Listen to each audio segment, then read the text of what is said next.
ஆச்சி அதிரசமா விடுங்க, கையில தட்டி சூடான எண்ணெயில பொரிச்சா அதிரசம் ரெடி.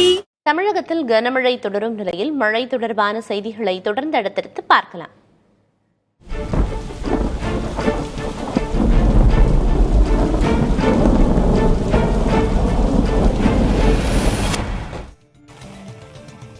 தென் மாவட்டங்களுக்கு இன்று கனமழை எச்சரிக்கை விடுக்கப்பட்டுள்ளது.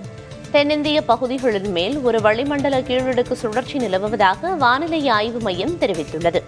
இதன் காரணமாக கன்னியாகுமரி, நெல்லை, தென்காசி, தூத்துக்குடி மாவட்டங்களில் ஓரிரு இடங்களில் இன்று கனமழை பெய்யும் என தெரிவிக்கப்பட்டுள்ளது.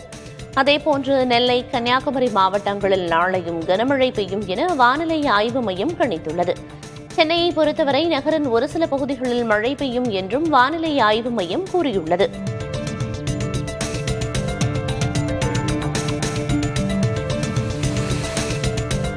தென்காசி மாவட்டத்தின் பல்வேறு பகுதிகளில் பெய்த திடீர் மழையால் குளிர்ச்சியான சூழல் நிலவியது. புளியங்குடி, வாசுதேவநல்லூர், சங்கரன்கோவில் ஆகிய பகுதிகளில் வெயிலின் தாக்கம் அதிகரித்திருந்த நிலையில் நேற்று மாலை திடீரென மழை பெய்தது. மழையின் காரணமாக வெப்பம் தணிந்து குளிர்ச்சியான சூழல் நிலவியது. அத்துடன் விவசாய பணிகள் ஒருபுறம் நடைபெற்று வருவதால் மழையால் விவசாயிகளும் பொதுமக்களும் மகிழ்ச்சி அடைந்துள்ளனர்.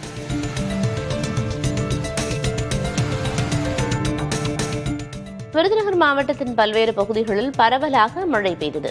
ஸ்ரீவில்லிபுத்தூர் மற்றும் சுற்றுவட்டார பகுதிகளில் சில நாட்களாக வெயிலின் தாக்கம் அதிக அளவில் காணப்பட்டது. இந்நிலையில் ஸ்ரீவில்லிபுத்தூர், வன்னியம்பட்டி, கிருஷ்ணன் கோவில், கூமாப்பட்டி, காஞ்சாபுரம், தம்பிப்பட்டி, மல்லி உள்ளிட்ட பகுதிகளில் நேற்று இரவு மிதமான மழை பெய்தது. மழையின் காரணமாக வெப்பம் தணிந்து குளிர்ச்சியான சூழல் நிலவியதால் பொதுமக்கள் மகிழ்ச்சியடைந்தனர்.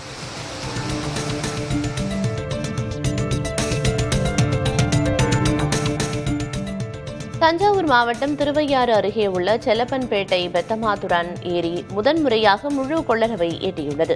இதனால் மகிழ்ச்சியடைந்துள்ள விவசாயிகள் நெல் சாகுபடி பணியில் தீவிரம் காட்டி வருகின்றனர்.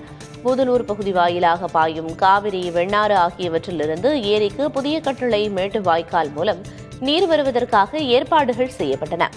பல ஆண்டுகளுக்கு பிறகு ஏரி முழு கொள்ளளவை எட்டியிருப்பதால் 5 கிராம மக்கள் மகிழ்ச்சி அடைந்துள்ளனர்.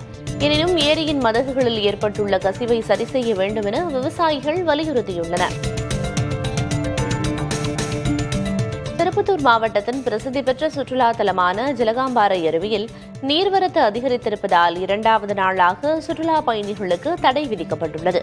கடந்த 2 நாட்களாக பெய்த கனமழையால் நீர்வரத்து அதிகரித்துள்ள நிலையில் பாதுகாப்பு தடுப்புகளும் அடித்துச் செல்லப்பட்டுள்ளன. படிப்படியாக நீர்வரத்து குறைந்து இயல்பு நிலை திரும்பிய பிறகே சுற்றுலா பயணிகள் அனுமதிக்கப்படுவார்கள் என வனத்துறை தெரிவித்துள்ளது.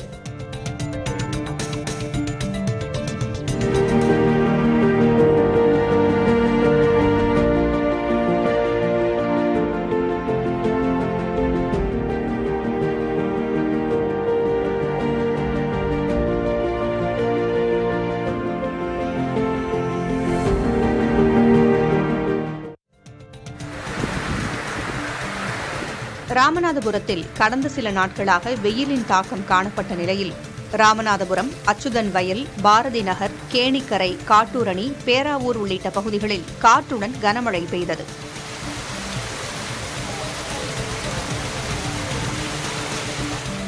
இதேபோல் சேலம் மாவட்டம் பெத்தநாயக்கன்பாளையம், புத்திரகவுண்டம்பாளையம், ஒட்டப்பட்டி, ஓலப்பாடி உள்ளிட்ட பகுதிகளிலும் பரவலாக மழை பெய்தது.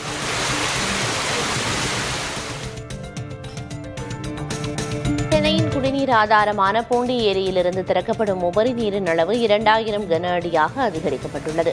இதனையொட்டி கொசஸ்தரை ஆற்றின் கரையோர மக்கள் பாதுகாப்பாக இருக்கும்படி நீர்வளத்துறையினர் அறிவுறுத்தியுள்ளனர். அதேபோல் புழல் ஏரியிலிருந்து திறக்கப்படும் உபரி நீரின் அளவு வினாடிக்கு 500 கன அடியாக அதிகரிக்கப்பட்டுள்ளது. இதனையொட்டி நாரவாரிக்குப்பம், வடகரை, புழல், வடபெரும்பாக்கம் உள்ளிட்ட பகுதிகளில் தாழ்வான பகுதிகளில் வசிப்போரை வெளியேற்ற அறிவுறுத்தப்பட்டுள்ளது. செம்பரம்பாக்கம் ஏரியிலிருந்து வினாடிக்கு 300 கன அடி உபரி நீர் வெளியேற்றப்படுகிறது.